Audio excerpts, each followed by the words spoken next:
Olá, sejam muito bem-vindos. Hoje a gente vai dar uma olhada num componente que, olha, está em praticamente tudo que é aparelho eletrônico que a gente usa, mas que quase nunca é notado. Vamos juntos desvendar o resistor, que é um verdadeiro herói anônimo da eletrônica. Para começar, vamos pensar numa questão que é a base de tudo. Desde que a humanidade aprendeu a gerar eletricidade, o grande desafio sempre foi como é que a gente doma essa força, como controlar o fluxo dela para que faça exatamente o que a gente quer. E a solução, curiosamente, não está em máquinas gigantes, mas sim em componentes minúsculos, quase invisíveis, que trabalham ali quietinhos dentro dos nossos aparelhos. São eles que garantem que tudo funcione do jeito certo. Certo, então vamos mergulhar nisso. E para a gente entender como esses pequenos heróis funcionam, primeiro, a gente precisa entender o conceito de resistência elétrica. Imagina só a eletricidade como se fosse água correndo por um cano. A voltagem, que a gente mede em volts, é tipo a pressão, sabe?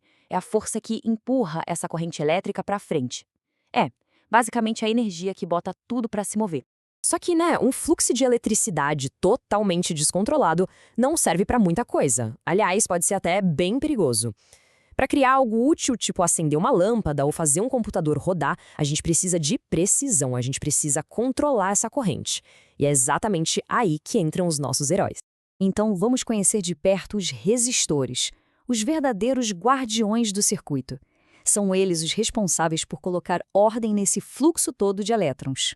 A função do resistor é literalmente resistir. Ele cria uma oposição, uma dificuldade para a passagem da corrente elétrica.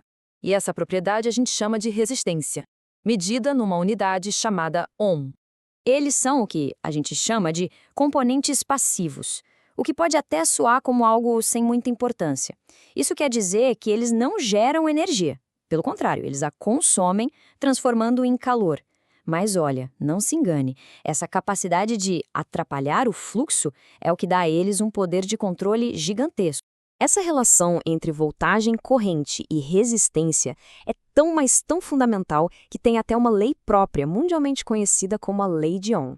E a fórmula é de uma simplicidade genial. Voltagem, o V, é igual a corrente, o I, multiplicada pela resistência, o R. Só com essa equação, a gente consegue calcular e projetar circuitos com uma precisão impressionante. Este slide aqui ilustra perfeitamente a lei de Ohm na prática. A bateria fornece a voltagem, o tal do empurrão. A própria lâmpada age como um resistor, oferecendo resistência à passagem da corrente.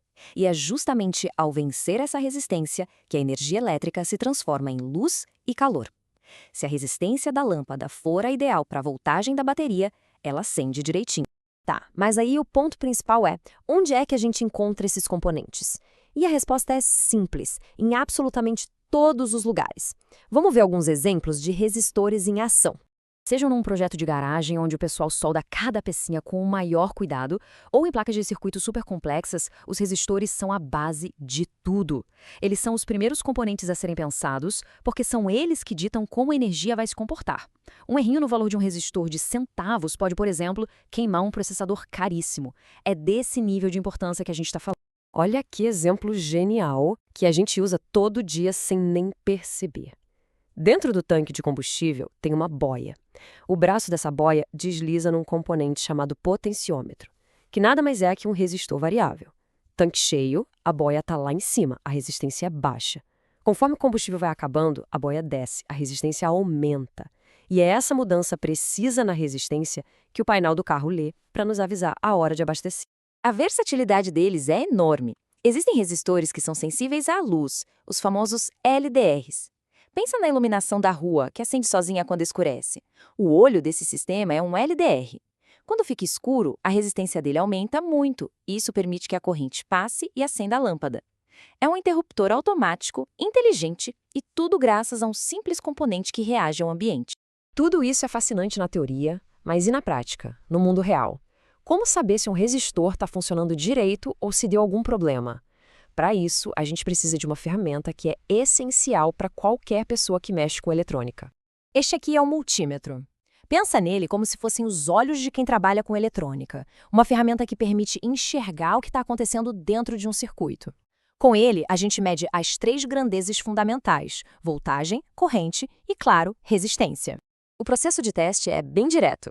Primeiro, e isso é o mais importante de tudo, segurança. Sempre, sempre desenergize o circuito. Depois, é só ajustar o multímetro para medir resistência, na escala de ohms. Aí você conecta as pontas de prova nos terminais do resistor e compara a leitura com o valor que ele deveria ter.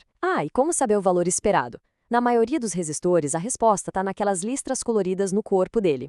Cada cor representa um número, formando um código que informa o valor da resistência e a tolerância. É um sistema visual genial que ajuda a identificar o componente rapidinho.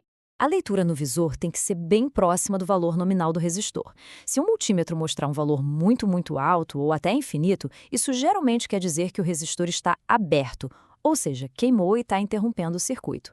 É um jeito rápido e eficaz de diagnosticar um problema. E isso nos traz de volta a nossa ideia central, que vale a pena repetir. Eles são passivos, mas são extremamente poderosos.